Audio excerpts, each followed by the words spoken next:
thanks to the moderators and the organizing committee for allowing me to present our data. About a year ago, we started a new company called Genomic Prediction together with my co-founders Stephen Chu and Merlin Tellier. These are the smart guys on the team who developed some algorithms for polygenic risk scoring. And I'm excited today to talk about my role as well as the data that they've generated applied to the human embryo for the first time. And I think they brought me on because maybe some of you don't know me, but I've spent my career developing platforms for genetic testing in the human embryo.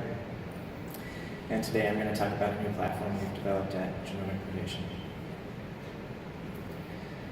So just to remind everyone, what we currently do in terms of heritable disease is look at monogenic disorders. These are caused by mutations in a single gene. An example is cystic fibrosis. And the overall prevalence of single gene disorders estimated by the World Health Organization is 1%. When we think about polygenic disorders, these are things that we have to evaluate many thousands of positions in the genome. And this is an example of type 1 diabetes. And overall prevalence estimates of polygenic disorders in the population are 15 to 25%.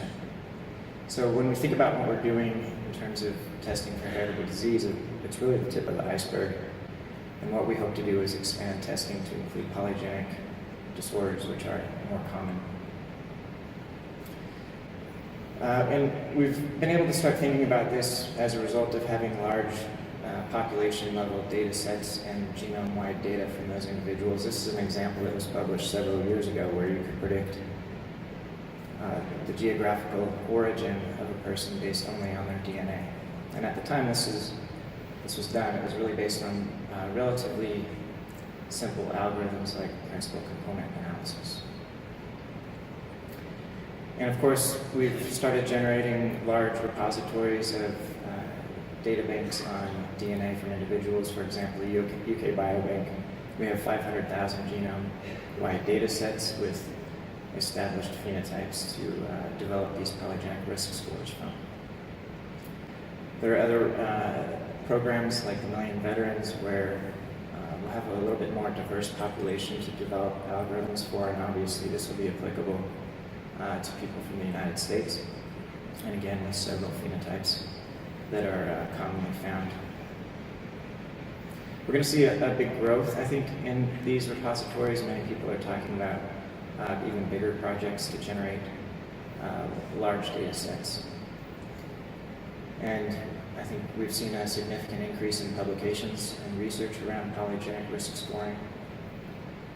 What I want to discuss is how do we predict variation in the population from DNA, in addition to having a clinical risk predictor. For example, with osteoporosis, fracture risk assessment is done in the clinic, and you can see that that only explains a certain portion of the variance in phenotype in the population. You may be familiar with genome-wide association studies. This is a one-at-a-time approach, and that can also be used to explain some of the variation, but it's really only with modern algorithms like the ones my partners have developed that we can start using, for example, machine learning to improve the ability to explain the variance in the population. And the interesting thing is that we can actually combine these things. So if you already have a known clinical risk, the polygenic risk score on the DNA, its predictive value improves. And we can also validate polygenic risk score algorithms developed on large data sets using out-of-sample validation on existing GWAS data from other populations. And that's kind of illustrated here that, for example, if you tested cholesterol and you did a polygenic risk score assessment, your ability to predict the disease is much higher. Of course, we don't have these types of predictors on embryos. We're not going to test their cholesterol or if they have a fracture risk. So what we use instead is family history, where we know that these diseases are more prevalent in families with history of that disease. This is the manuscript describing the algorithm that I showed you in the first slide. And what we did here was to evaluate, or what my group did was to evaluate whether or not we could predict height from the genome. And you can see it does a very good job at finding the actual height from predicted height. What we went on to do is ask whether or not we could rate siblings, which would be relevant to when we test embryos. And you can see you have a pretty good predictor for ranking which sibling is shorter or taller in that pair, depending on the size of the difference actually observed. And this often gets people worked up to think, oh, we're going to be testing for height. Actually, it's just because it's a common and reliable phenotype that we have a large sample size to train and ask whether or not the methodology is valid. And also in this situation, you could use this type of predictor for predicting a idiopathic short stature. But again, really this was meant to validate the methodology. And the same method has been replicated by other groups, including a paper published in Nature Genetics. And in that paper, they suggest that we should begin contemplating inclusion of polygenic risk prediction in clinical care and discuss relevant issues. In that paper, they were able to apply the algorithm to predict several common diseases. And so our challenge was to then see if we could get the same kind of prediction from an embryo biopsy.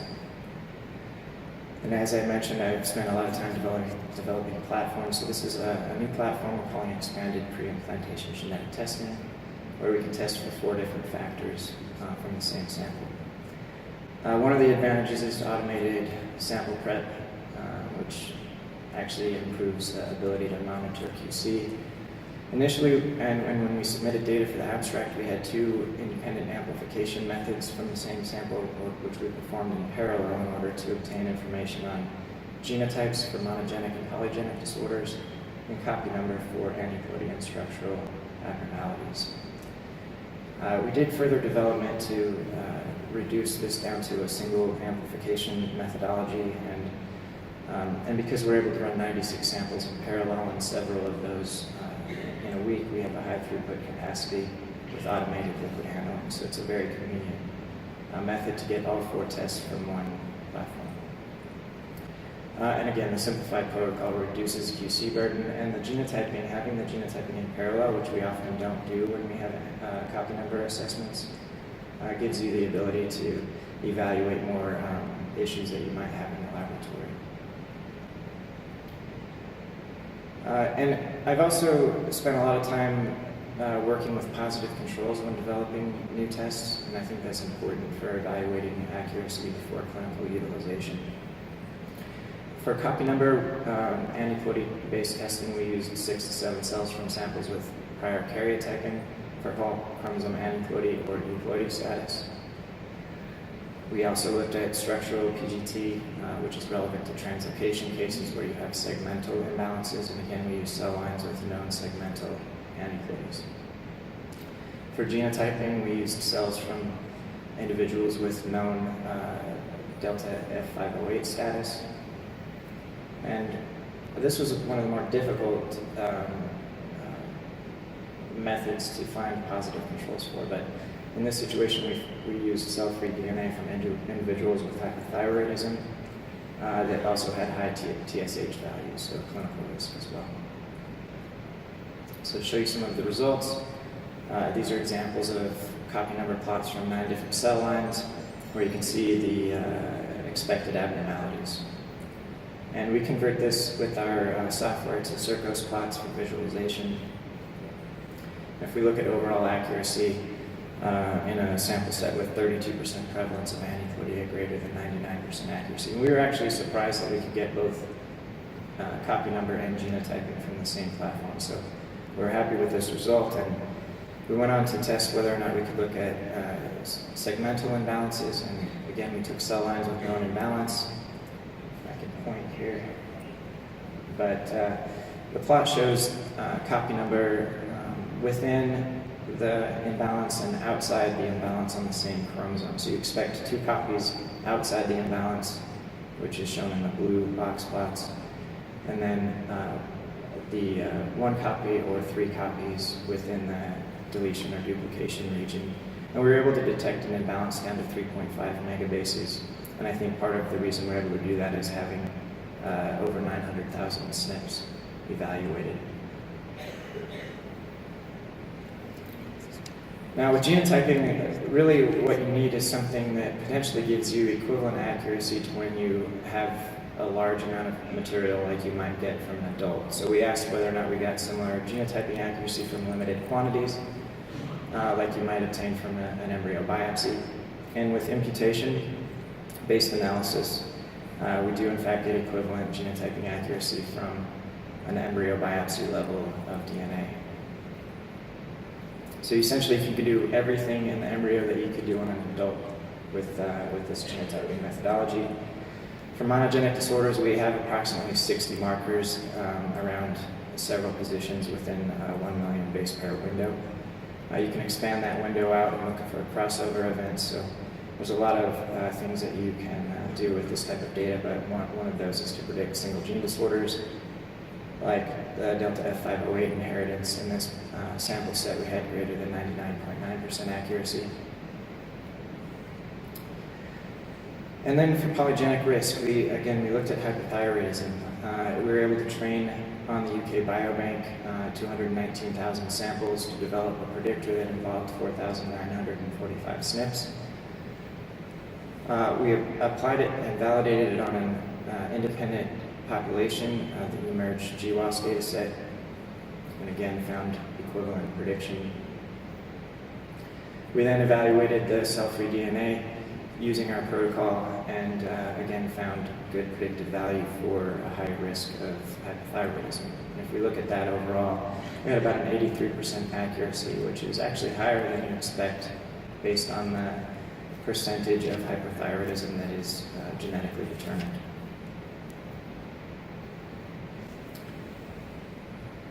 This is a schematic just showing the overall results and how we might report it in 4 Circos plots. And we have several diseases that we're expanding into. So what I've shown you is the ability to combine machine learning algorithms with large data sets to develop predictors and molecular biology that allows you to get accurate analysis of all 4 of these areas in the pre-implantation embryo. It's the first method that can do all 4. And we think this will provide an additional embryo selection tool, increase utilization of IVF, and reduce incidence of common disease. In the IVF population, they have a higher risk of fewer embryos. In the general population, they may have a family history, but a greater number of embryos for selection, and we're invested in developing rigorous genetic counseling to support this. We're going to see much more in terms of publication and data sets available to expand testing to more disease.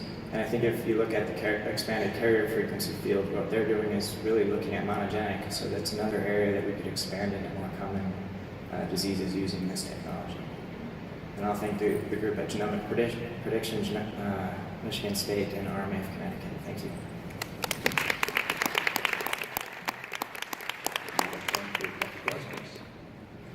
Thank you, Dr. Treff. My name is Alyssa Snyder. I'm a genetic counselor. You mentioned earlier on that some of the research that you do getting people worked up. I'm literally shaking right now. This is very triggering. We're not talking about curing polygenic diseases or treating polygenic diseases. We're talking about excluding embryos with these conditions. And the thought of, let's say you have a baby who will someday develop type 2 diabetes. Are you really going to say that that baby should never have been brought into existence? Because that's what we're talking about here, selecting embryos based off of these conditions. Yeah, you kind of fed right into that. I have type 1 diabetes, so if my parents had our test, I wouldn't be here. So I've certainly thought about it. And I think one of the exciting things about this is, the potential use of CRISPR technology. So if my parents had CRISPR, I would be here without diabetes.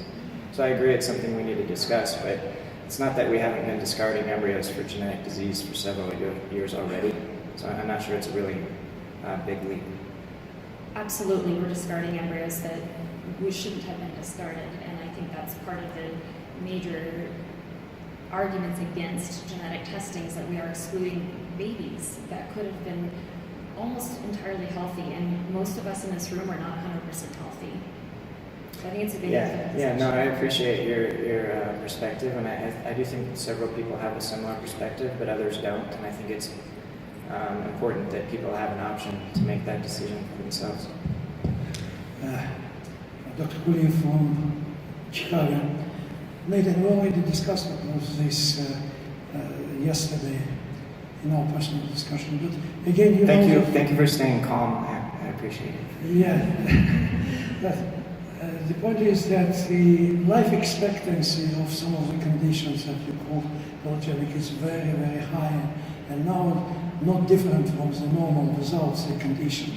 So in many contexts like diabetes and other conditions. On the other hand, of course, as you know, with times, many polygenic disorders become monogenic. So the more we know about the condition, the more we'll be able to, in the future, make it direct diagnosis of monogenic disorder. So it should be taken into consideration.